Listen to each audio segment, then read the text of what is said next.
Hi everyone, it's Kay Adams, Director of the Center for Journal Therapy in Denver, Colorado. Thanks for joining us for Coffee with Kay. Today we're going to talk about cultivating the journal habit. A lot of times people ask me, do I have to write every day? Do I have to have a particular pattern to my writing? And I say no.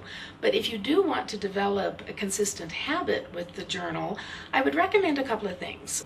So there's three things we're going to talk about today about cultivating the journal habit. The first one is to lower your expectations. The famous poet William Stafford used to write one poem every day.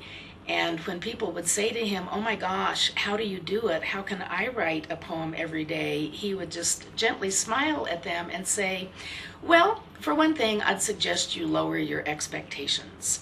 It's not necessary to write every day. In fact, I recommend against writing every day because most people feel like they have an unrealistic expectation.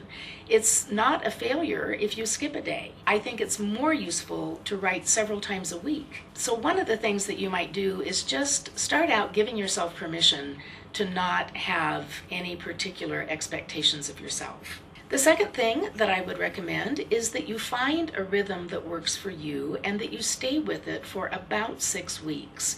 In my experience, over decades of working with people and their journals, helping them establish journal practices, most of the time people can find that about 6 weeks of consistent writing is sufficient to develop a practice.